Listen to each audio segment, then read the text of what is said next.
Although we have a choice in becoming the people we strive to be, it is without a doubt that our childhoods shape us to a certain extent. How we choose to react to different situations and the way we express ourselves are behavioral patterns that are formed starting at a young age when we first begin to learn how to make sense of our immediate environment.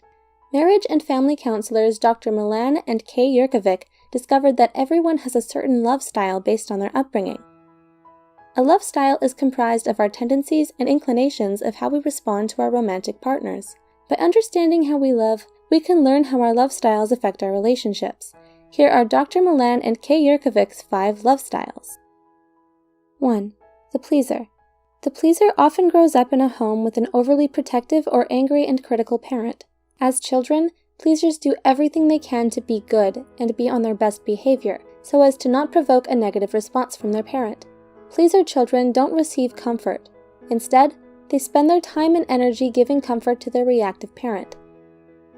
Pleasers are uncomfortable with conflict and deal with disagreements by often giving in or making up for them quickly. They usually have a hard time saying no, and because they want to minimize conflict, they may not be truthful and lie to avoid difficult confrontations.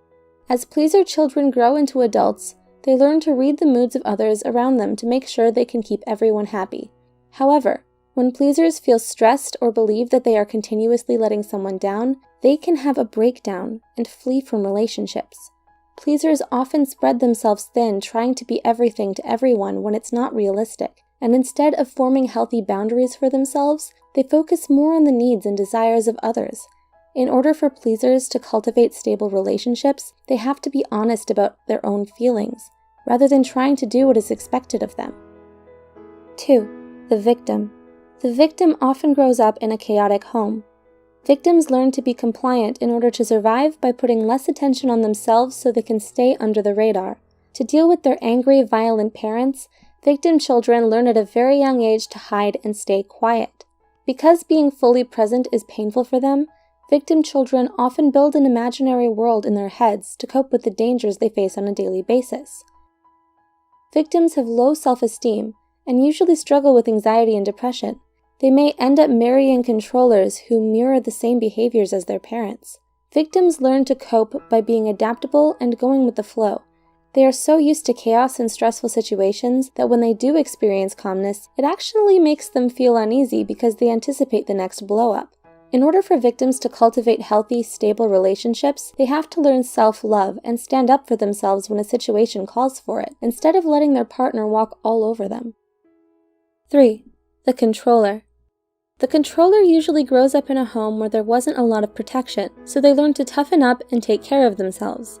They need to feel in control at all times to prevent the vulnerability they experienced in their childhood from being exposed in their adulthood. People with this love style believe that they're in control when they can avoid experiencing negative feelings of fear, humiliation, and helplessness. Controllers, however, don't associate anger as vulnerability, so they use it as a weapon to remain in power.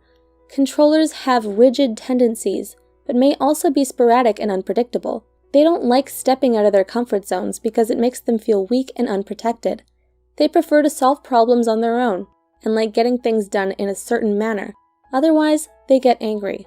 In order for controllers to form stable, long-lasting relationships, they need to learn how to let go, trust others, and keep their anger at bay. 4. The vacillator. The vacillator often grows up with an unpredictable parent. As children, vacillators learned that their needs aren't their parents' top priority. Without consistent affection from their parent, vacillators develop a deep fear of abandonment. But when the parent finally feels like giving their time and attention to them, vacillators are usually too angry and tired to receive it. As vacillators enter adulthood, they try to find the consistent love they were deprived of as children. Vacillators have a tendency to idealize new relationships, but once they feel let down or disappointed, they grow dejected and doubtful. They often feel misunderstood and experience a lot of internal conflict and emotional stress within their relationships. They can be extremely sensitive and perceptive, which allows them to detect even the slightest change in others and know when people are pulling away.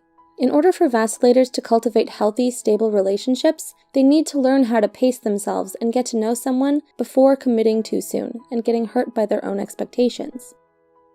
5. The avoider. The avoider often grows up in a less affectionate home that values independence and self-reliance. As children, avoiders learn to take care of themselves starting at a very young age and put their feelings and needs on hold to deal with their anxieties of having little to no comfort from their parents.